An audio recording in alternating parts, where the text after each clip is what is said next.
High school graduate? Are you kidding me? The female department head from the client company hurled scalding hot coffee at me along with her clearly disdainful words. It was an unrelenting baptism from this woman, whom I met again at a luxury hotel recommended by my boss. Seeing this, the beautiful receptionist accompanying the female department head exclaimed in a flustered voice, This is going to be a big deal. Huh? Shut up. The female department head, with a condescending attitude, dismissed her. I understand your feelings well. I will take it back to our company and consider it. What do you think a mere high school graduate can do? Even as I was being taken back by my boss, the female department head never changed her attitude toward me until the end. However, after this, the female department head made a surprising turnaround. I am very sorry for what happened the other day. Could you please consider the arranged marriage? And it was too late now, as the female department head suffered an unexpected punishment.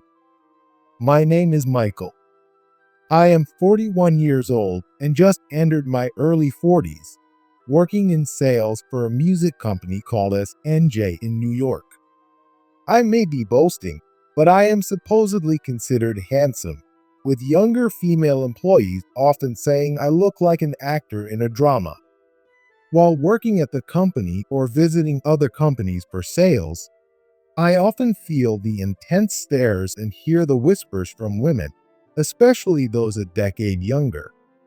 As a man, I don't dislike this feeling, but it does make my back itch uncomfortably. Well, I wouldn't say I like it either. This is probably the sadness of a man who couldn't experience any romance until he became an old man. And the things attracted to a handsome guy are not always good, like the hot stares and words from these women. An event made me realize this. One of SNJ's clients is a company called DCB. DCB is well regarded not only for its track record in the music industry, but also for its reputation. In fact, it ranks high on popular company lists in New York on job search sites and reviews. I've been to DCB several times for sales work, but there's actually a rather troublesome individual in this company. Recently, I've been struggling to deal with her. Michael, I need to check something about this product. Yes, Ms. Davis. Today, in the reception room at DCB, the female department head, Susan Davis, who was about 3 years older than me, was complaining across the table. This woman is the troublesome presence that's been giving me a hard time. What is this product? How dare you bring something of this quality to us? Excuse me? I'm sorry. Just a moment. Excuse me, but you haven't seen much of it yet, have you? And this was finished according to your company's order. It's so sloppy that I can't even bear to look at it, which is why I'm telling you this. How many years have we been relying on your company? I've always thought your work is nothing but shoddy. Susan showered me with harsh words as she looked at the product sample I had brought. By the way, being showered with harsh words like this isn't a one-time or two-time occurrence. Ms. Davis, with all due respect, this product was meticulously finished to match your company's order. Yet, complaining about it without even fully examining it is incredibly disrespectful, don't you think? Oh, so you're saying my eyes are blind? You've got some nerve talking like that to a client, especially when you're just a supplier. That's not what I'm saying. What I mean is, I'd like you to fully review the product and give it a fair evaluation. Stop whining. Anyway, if I say it's bad, it's bad. If you keep complaining, I'll cancel the contract right now. If you don't want that, redo it by tomorrow. No matter how much I tried to persuade her, Susan maintained her arrogant attitude and ended the conversation with more harsh words and unreasonable demands to redo the work. This kind of overbearing treatment happened almost every time I went to DCB for work, piling up my stress. Incidentally, Susan's overbearing treatment wasn't just directed at me. She treated all employees who went to DCB for sales the same way. For example, one day, a male colleague of mine experienced such treatment. You think such a shabby product can be proudly presented to event guests? Redo it from scratch. For next week's joint event, we're putting in all-nighters to produce high-quality items. You should know we can't present anything that lacks excitement. But Ms. Davis, it's simply impossible to remake it with higher quality in such a short time. Our company is also working on several other products for next week's event. That's none of our concern. If you don't have time, just cut your breaks and make time for production. You people are so incompetent. My colleague tried to appease Susan and steer the conversation in a better direction, but was overwhelmed by her relentless tirade. And then, on another day, a newly hired female employee faced this kind of treatment. Excuse me, Ms. Davis. I brought a sample of the new product today. Huh? Who are you? I don't recognize your face. I don't have time to deal with such clueless and dense people from your company. Come back some other time and leave now. Oh, but we have a sample of the new product your company ordered. Persistent, aren't you? I don't have time to deal with someone like you. If you keep standing there whining, I'll send a complaint. The new employee, who seemed timid, was thoroughly browbeaten with threats of complaints and contract termination, and was sent packing. To make matters worse, Susan's tyrannical behavior wasn't just directed at us at SNJ or other companies, it extended to DCB's own employees as well. For example, one weekend, I met Rachel, a receptionist at DCB, and her colleagues at a cafe in New York City, and listened to their stories over tea. Rachel, did Ms. Davis give you a hard time again the other day? When I asked this as a test, Rachel and the others blushed with embarrassment and nodded. Yes, I'm embarrassed to say. First, let me tell you my story. The timid-looking Mark spoke up. According to him, just the other day, right before a meeting, Susan suddenly ordered him to copy the meeting materials. She demanded an enormous amount of copies, and by the time he finished, he was inevitably 1 minute late for the meeting. Despite the unreasonable demand and the fact that he was only 1 minute late, Susan gave Mark an incredibly unjust order. Being late to a meeting, even by 1 minute, shows a severe lack of awareness as a DCB employee, and, more importantly, as a professional. As punishment, shave your head by tomorrow. He protested the unfair order, but ultimately couldn't defy Susan and had to shave his head. Since then, he has been wearing a wig to work, hiding his shaved head, and he shared this tearfully. In your case, it's just hair. You can cover it with a wig until it grows back.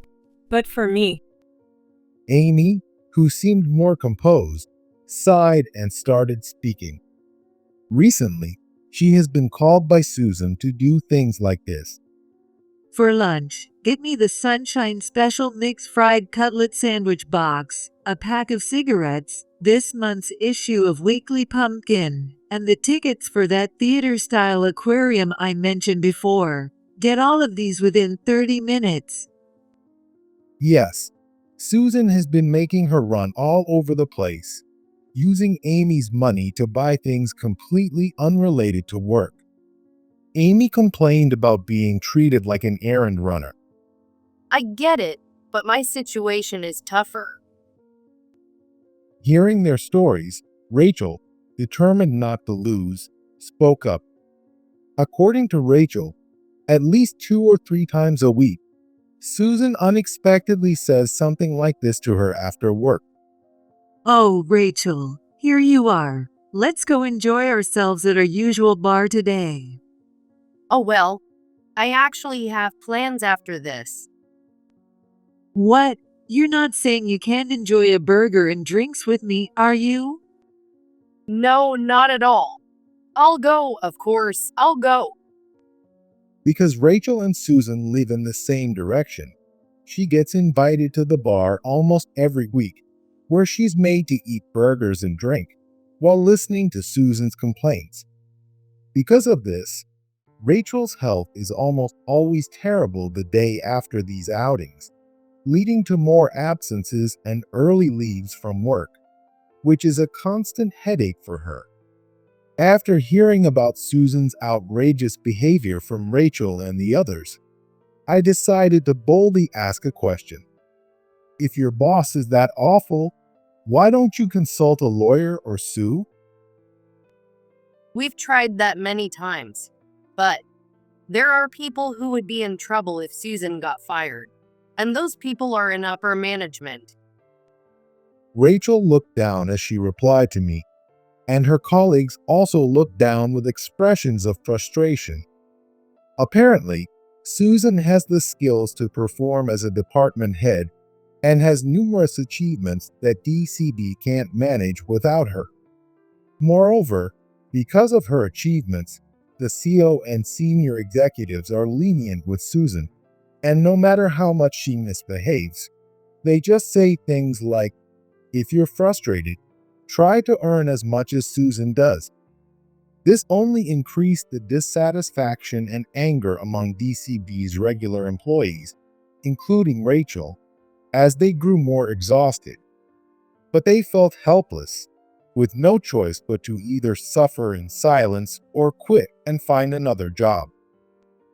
Hearing about DCB's situation from Rachel and the others, I was pondering what to do when finally the incident happened. The day before the incident, SNJ CEO Paul Rivers approached me. Hey, Michael, do you know about the party being held at the Princess Hotel tomorrow? What? Yes, I do. Why do you ask? Princess Hotel is one of the most popular and renowned luxury hotels in New York City. There, a party is being held with the presidents and executives from multiple companies, including SMJ and DCB, to foster intercompany relationships and select major clients through matchmaking. Actually, one of the men who was supposed to attend couldn't make it due to a family emergency. So, it's a bit of a pinch hitter situation, but could you attend in his place? What? But even if one person is absent, there shouldn't be a problem with the number of attendees, especially since you will be attending, Paul. No offense, but you are much more impressive than I am. Yes, Paul is 54 years old, but looks far younger, and he's more popular than me. In his younger days, he was a model with a smart look and demeanor, and he was incredibly active in high society, earning the nickname Prince among the ladies. If I could do that, it wouldn't be so hard.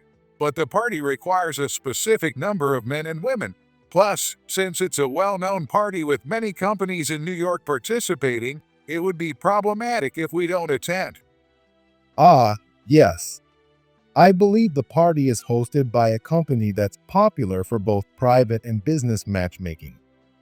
And since DCB is participating, I don't want to make you or anyone else uncomfortable. But since our company's performance has improved, we've become somewhat well-known. That's why the host company wants us to participate. Just this once, could you please be the pinch hitter? Paul is not only popular as a businessman, but also genuinely cares about us employees. Because it was a request from him, I struggled with what to do, but I decided to take on the pinch hitter role. The next day, At the party at Princess Hotel with Paul and others, I encountered someone I didn't want to see. Oh, I was wondering who it is. Isn't it Michael? Are you attending this party too? To my dismay, Susan from DCB was there as a participant. There were a few other participants from DCB, including Rachel, but unfortunately, except for Rachel, they all had similar unpleasant personalities and attitudes as Susan. My bad feeling about this group quickly turned into reality. High school graduate? Are you kidding me? While I was talking with a woman from another company, Susan, who happened to be nearby, overheard my background and immediately threw her coffee at me. The scalding hot coffee hit me, causing me to recoil, and the woman I was talking to also got splashed and screamed, recoiling as well. Oh, Michael, are you okay? Hey, what are you doing, Miss Davis? What on earth is going on? As Paul, my colleagues, and Rachel rushed over, I protested while feeling the burn on my right cheek and left hand. Susan, however, showed no remorse and retorted, No wonder I'm so disappointed. Did you get in through some backdoor connection with just a high school diploma? Is that why you can only do such subpar work? It's ridiculous for someone as low as you to be attending this party. Other DCB employees who had gathered around laughed along with Susan, saying, "That's right, and he's totally out of place here." Hearing this, Paul's face grew stern, and Rachel, unable to stand it any longer, shouted at Susan, Miss Davis, do you realize where you are? This is going to be a big deal. Huh? Shut up. You're just a useless receptionist. Susan didn't hold back from verbally abusing Rachel either. Know your place. The only reason you're here is because of your looks, suitable for a matchmaking event to land big clients, and because of the goodwill of the company leaders. If you forget that, you'll lose your standing in the future. Rachel was stunned by Susan's unabashed insults. And just as I was about to shout in anger, Paul stepped forward. Miss Davis, are you saying that your words and actions toward Michael earlier reflect the stance of DCB? Susan was momentarily taken aback by Paul's sharp gaze, but she quickly straightened up. And if that's the case, what are you going to do about it? I don't believe I've said anything wrong. This party isn't just about matchmaking, it's about determining the future of each company involved, including ours. I see. So you have no intention of apologizing for your actions and words earlier? Persistent, aren't you? Don't make me repeat myself. If you have complaints, why don't you take that lowlife employee and leave? We can't waste our precious time on this nonsense. Emboldened by Susan's arrogance, the other DCB employees, except Rachel, chimed in with agreement and jeers at Paul. Then he turned to Susan and said, I understand what you're saying. In that case, we will take our leave, and we will reconsider our future relationship with your company, including this incident. What? Susan scoffed, but Paul ignored her and told us, "Let's go." Shocked by Susan's behavior, my colleagues and I quickly followed Paul out of the venue. A company that keeps incompetent high school graduates. What can they possibly achieve? Do as you please. You'll regret it. Susan and her like-minded colleagues laughed loudly behind us, but we pretended not to hear and hurried out of the hotel. In the taxi on the way to the hospital to treat my burns, Paul spoke to me. Michael, are you okay? I'm sorry. This wouldn't have happened if I hadn't asked you to fill in. "No, I'm fine, and you have nothing to apologize for, Paul. But are you okay? You said some pretty strong words back there." As I asked him, he gave me a reassuring smile. I'm fine. And as for that woman, Susan, she dug her own grave with her arrogance. Dug her own grave? Yes, as she said, that party was for choosing and securing major clients. It wasn't just a matchmaking event. In a place filled with such important potential clients, what do you think happens when someone acts like that? Susan probably thought no one saw her throw coffee at me, but in such a large venue with so many people, some must have seen it. Paul's words made everything click for me. Additionally, the way she heartlessly insulted Rachel and mocked her with the other employees must have shaped the perception of everyone from other companies present. Seeing that I understood, Paul gently patted my shoulder and said, Don't worry, I'll handle her appropriately, just as she deserves. So you don't need to deal with DCB anymore. Understood, Michael? "Yes, thank you, Paul." Reassured by his kind words, I focused on treating my burns that day. The next day, following Paul's new policy announcement, we stopped dealing with DCB. Relieved and stress-free, I threw myself into my work for several days. Then, a frantic phone call came in. Michael Lopez, what did you do? As soon as I answered, I heard Susan's frantic voice. "Oh, well, Miss Susan Davis. What could you possibly need from a lowly high school graduate like me?" Hey, this isn't the time for such stupid jokes. "Oh, I see. My apologies. If there's nothing important, I'll be on my way. I have work to do." No, wait. Don't you dare try to brush me off like that. As I tried to brush her off and hang up, Susan, now completely flustered, clung to me. Gone was her previous haughty demeanor. I almost burst out laughing, but then Susan, her voice even more strained, continued without me asking. After your company cut ties with us following the matchmaking party at Princess Hotel, suddenly, many other companies wanted to cancel their contracts with us too. Now our business is in serious trouble. "Really?" Her words confirmed that everything had unfolded just as Paul had predicted. Susan then revealed, in a rush, that the coffee throwing incident had caused DCB to lose the trust of their clients, leading to a cascade of canceled contracts.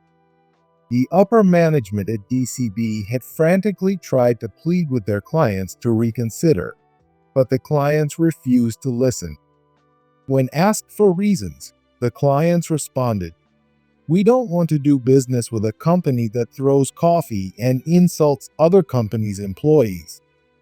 Realizing they had been too lenient with Susan, DCB's executives severely reprimanded her and tried to mitigate the damage by making her apologize. But their efforts were in vain. In the end, all efforts were futile, and Susan is now facing dismissal and heavy responsibility for damages as the person who caused this crisis. Why do I have to go through this? I was just putting a lowly high school graduate in his place. About that lowly high school graduate comment, it seems you still don't realize that your elitist attitude and biased views have brought about this worst-case scenario. What? In this world, only people who went to college and got a job matter. I'm a department head with a degree from a top university, a winner in life. Of course, I'm allowed to say and do whatever I want. Just listening to her makes my ears hurt. I was utterly exasperated. I no longer wanted to deal with this woman whose pride was so twisted, so I decided to end it quickly. I am indeed a high school graduate, but I chose to work after high school to support my family. Thanks to the support of our president, whom I met later, I was able to attend college a few years later. What? Susan's voice on the phone sounded like a pigeon hit with a pea shooter. I don't mean to boast, but I was considered a genius by my teachers in middle school, including my homeroom teacher, who said, "With your grades, you can go to a top music high school." However, my father passed away from illness when I was in elementary school, and just before I graduated high school, my mother, who was the breadwinner, had an accident and became paralyzed. To support my mother, I decided to work right after high school. I worked multiple part-time jobs in moving and delivery to make ends meet, took care of my mother, and helped my younger siblings to go to school every day. It was a busy life. It was during this time that I met Paul. Our meeting became a turning point in my life. Additionally, he had been a friend of my father since their student days, and my father, before he passed away from illness, had asked him to help our family. Paul accepted my father's request and supported not only my mother and siblings, but also my school expenses, allowing me to attend college. Because of this, I joined SNJ to repay him and have been working there ever since. Unbelievable. A high school graduate turning their life around like something out of a drama or novel. Have you heard the saying, "Every cloud has a silver lining"? It's in any middle school dictionary. Now, if we're done here, I'll take my leave. Please handle the consequences of your actions on your own. What? Wait a minute. I'm not finished. Susan started to rant again, but I hung up the phone, blocked her number and email. Finally, some peace and quiet, or so I thought. As I enjoyed a canned coffee during my afternoon break, my phone rang again. Thinking it might be Susan again, I answered, but it was someone unexpected. Hello, is this Michael? "Oh, Rachel, is something wrong?" Rachel's voice on the other end of the phone was breathless, as if she was running while making the call. Confused by her frantic tone, I listened as Rachel urgently explained. Michael, Susan is on her way to SNJ right now. "What? Susan, why?" I'm sorry, but I don't have time to explain. We're rushing to SNJ to follow her. Please don't engage with her no matter what happens until we get there. "Wait, Rachel, what do you mean? Hello, Rachel?" Stunned by the sudden turn of events, I tried to get more information from her, but the call ended abruptly, either because she dropped the phone or hung up. Still bewildered, I noticed a commotion downstairs.